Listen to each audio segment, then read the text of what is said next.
চাপাডাঙ্গা রবীন্দ্র মহাবিদ্যালয়ের social outreach প্রোগ্রামে খানাকুলের কিশোরপুর এক গ্রাম পঞ্চায়েতের বন্দিপুর গ্রামে ত্রাণ শিবিরের আয়োজন করা হয়।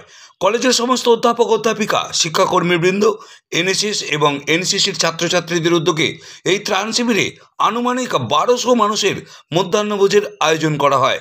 ত্রাণ শিবিরটিতে স্থানীয় মানুষের ভিড় ছিল চোখে পড়ার মতো।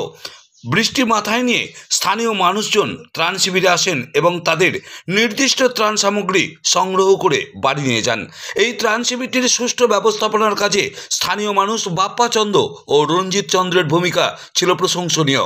বিকেলে কলেজের তরফ থেকে দ্বিতীয় ত্রাণ শিবিরের আয়োজন করা হয় পশ্চিম মেদিনীপুর এবং হুগলির সীমান্তবর্তী বামনখানা হরসিংহপুর গ্রামে। এই ত্রাণ শিবির থেকে উক্ত দুই গ্রামের মানুষজন মুড়ি, চিড়ে, বাতাসা ইত্যাদি শুকনো খাবার তাদেরকে দেওয়া হয়। পুরুষ মহিলা নির্বিশেষে প্রায় 200টি পরিবারের হাতে এই ত্রাণ সামগ্রী তুলে দেওয়া হয় চাপাডাঙ্গা কলেজের পক্ষ থেকে। কোথাও 1 হাঁটু জল, কোথাও আবার কোমর বুক জল পেরিয়ে ত্রাণ নিতে বহু মানুষ উপস্থিত হয় এই ত্রাণ শিবিরে। বন্যা কবলিত গ্রামবাসীরা জানান, তারা এর আগে কোনো ত্রাণ সামগ্রী সরকারি বা জনপ্রতিনিধি থেকে পাননি। এই ভয়ঙ্কর বিপদের সময় চাপাডাঙ্গা রবীন্দ্র মহাবিদ্যালয়ের পাশে থাকার জন্য স্থানীয় বানভাসীরা ধন্যবাদ জানান কলেজ কর্তৃপক্ষকে। কলেজ কর্তৃপক্ষের জানান, প্রয়োজনে আবার আসবো, মানুষের পাশে থাকবো, এটাই আমাদের সংকল্প। কলেজের তরফে অধ্যাপক অতনু দাস, অধ্যাপক সৌমিত্র দাস ছাড়াও উপস্থিত ছিলেন রবীন্দ্র মহাবিদ্যালয়ের সোশ্যাল আউটরিচ প্রোগ্রামের ছাত্রছাত্রীরা। দেখুন সেই ছবি খানাকুল থেকে নিজস্ব সংবাদদাতা রিপোর্ট, নিউজ 7 সকাল লাইভ। মানুষের তাদের উৎসাহ উদ্দীপনা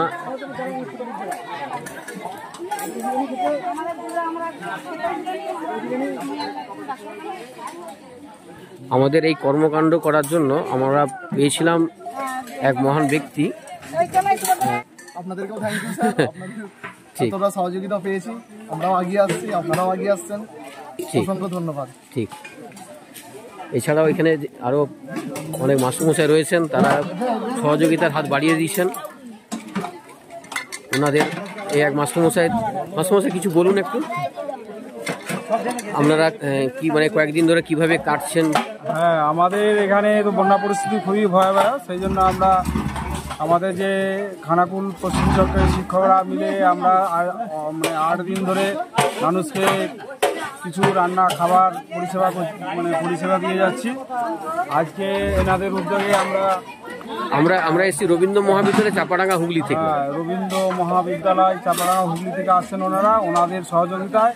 আর আমরা ম্যানেজমেন্ট করে এই আমাদের বন্দিপুর দক্ষিণ পাড়া এবং বাউনখানার দক্ষিণ অংশটায় আমরা খিচুড়ি এবং সঙ্গে ডিম এটা দিয়ে মানুষকে একটু সহযোগিতা করি। এছাড়াও আমরা কিছুটা শুকনো খাবার নিয়ে এসেছি, যে শুকনো খাবারটা এটা অন্য বন্দিপুর, যেখানে বন্দিপুর উত্তর অংশ দিকের পাড়ায় যেখানে হানা পড়েছে ওইখানে শুকনো খাবারটা দেওয়া বিতরণ করা হবে এবং সেটা বিকালের দিকে করা হবে আর কি। এখানে হয়ে গেলে তারপরে আমরা ওইখানে যাব। ঠিক, আচ্ছা, কারো বাইট নেবেন? হ্যাঁ, একটু জিজ্ঞেস করেছি। বলুন, এই কয়েকদিন বন্দির সময় মানে বন্যার সময় কি অবস্থা ছিল আপনাদের? খারাপ অবস্থা, কোথাও বেরোতে পারেননি, কষ্টের মধ্যে দিয়ে কয়েকদিন গেল, জলে ডুবে গেছিল পুরোটাই, কষ্ট হয়েছে। এমনি এছাড়াও মানে আমাদের ছাড়া অন্য ত্রাণ পেয়েছিলেন? ঠিক, এসব মানুষজন তারা কয়েকদিন ধরে যাবত তারা বাড়ি থেকে বেরোতে পারেনি, তারা ছাদের উপরে ছিল, খুব কষ্টের মধ্যে তারা দিন কাটাচ্ছিল। বলুন আপনাদের কি অবস্থা ছিল বলুন কয়েকদিন ধরে? একতলা ডুবেছিল। ঠিক, এখন একটু ইয়ে হয়েছে, জল এখন ভালো আছে। ঠিক, বলো তুমি বলো তুমি যেটা বলবে বলো। তোমার নাম কি বলো? তোমার নাম বলো। হ্যাঁ, তুমি কোন ক্লাসে পড়ো? 1-এ।